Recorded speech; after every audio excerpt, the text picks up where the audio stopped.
નમસ્કાર, હું આપનો રાજુ કરપડા. હાલ જે સુરેન્દ્રનગર જિલ્લાના મૂળી તાલુકામાં સિંચાઈના પાણી માટેથી જે લાઈનનું કામ ચાલુ છે, એમાં મહત્વની વાત થોડી કરવી એ હતી કે અમારી ટીમ અને ખેડૂતો સાથે લડી અને છેલ્લા 4-5 વર્ષથી કન્ટિન્યુ લડત આપી. ગામડાઓમાં સભાઓ કરી, જિલ્લા મથકે રજૂઆતો કરી, રેલીઓ કરી, ધરણાઓ કર્યા. ચૂંટણીઓમાં પણ મહત્વનો મુદ્દો સિંચાઈના પાણીને બનાવ્યો, જેના પરિણામ સ્વરૂપે ક્યાંક ને ક્યાંક સરકાર દ્વારા આ યોજના લાગુ કરવામાં આવી. ખેડૂતો વતી અમે સરકારનો આભાર પણ માનીએ છીએ.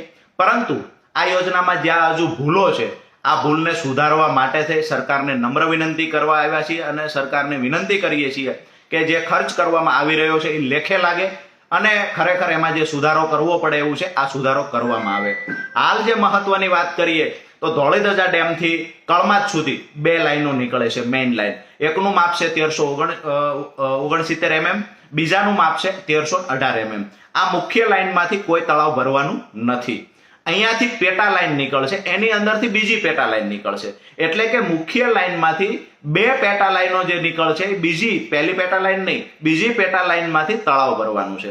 હવે તળાવ ભરવાનું છે એ લાઈનનું ડાયામીટર કેવડું છે, એ લાઈન પહોળી કેવડી છે, આ ખૂબ મહત્વ રાખે છે. કારણ કે ખેડૂતો છે, અભણ ખેડૂતો છે, એને પણ નોલેજ છે કે તળાવ ભરવા માટે કેટલું પાણી જોઈએ, કેવડી લાઈન જોઈએ.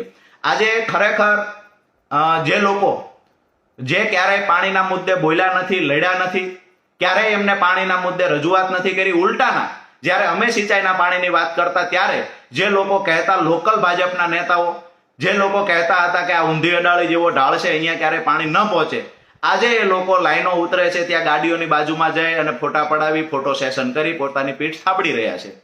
આ લોકોને કહીએ છીએ કે મહેરબાની કરી અને ખેડૂતોના હિતમાં કાંઈક નિર્ણય લેવાય એવી વાત પર આગળ આવો.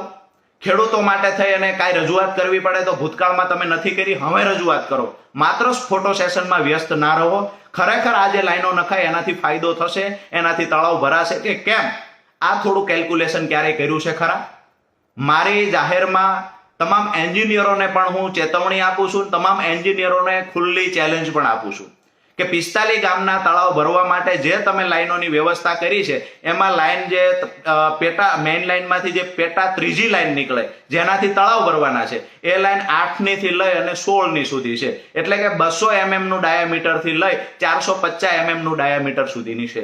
હવે આવડી લાઈનથી હું દાવા સાથે કહું છું કે જે તળાવની અંદર 100 થી વધારે મશીનો ચાલે છે એ તળાવનું તળિયું ક્યારેય આ લાઈન ઢાંકી શકે નહીં. અમે વિનંતી કરીએ સરકારને કે સુધારો કરવામાં આવે. જે એસ્ટિમેટ હતો 417 કરોડનો, ક્યાંક ને ક્યાંક આમાં બાંધછોડ કરી અને જે આજે ખર્ચ 324 કરોડ રૂપિયામાં પ્રોજેક્ટ તૈયાર કરવામાં આવ્યો છે, ખર્ચ ભલે વધારાનો થાય પણ ખેડૂતોની સમસ્યાનું કાયમી નિરાકરણ આવે, આવું કંઈક સરકાર દ્વારા વિચારવામાં આવે.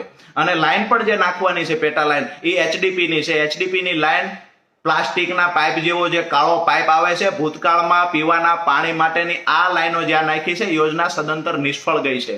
આજે પણ એ યોજનામાંથી પાણી પસાર થતું નથી એટલે બીજી લાઈનો નાખવી પડી છે. તો અત્યારે ફરી વખત તળાવો ભરવા માટે એ પાઇપનો ઉપયોગ શા માટે થાય છે, આ મોટો પ્રશ્ન છે. મહત્વની વાત એ છે કે કોઈ પોતાની પીઠો થાબડી રહ્યા છે, એની જગ્યાએ ખરેખર કેલ્ક્યુલેશન કરવામાં આવે કે 8ની લાઈનથી અને 15ની, 12ની, 16ની લાઈનથી ખરેખર આવડા મોટા તળાવ ભરાશે. ટીકર જેવડું તળાવ 16ની લાઈનથી ભરવું હોય તો શક્ય છે. અહીંયા આ બાજુ પ્રેશરથી પાણી આવશે તો પણ ખંપાળિયાનું તળાવ, વડોદરાનું ડેમ આ ભરવું શક્ય છે.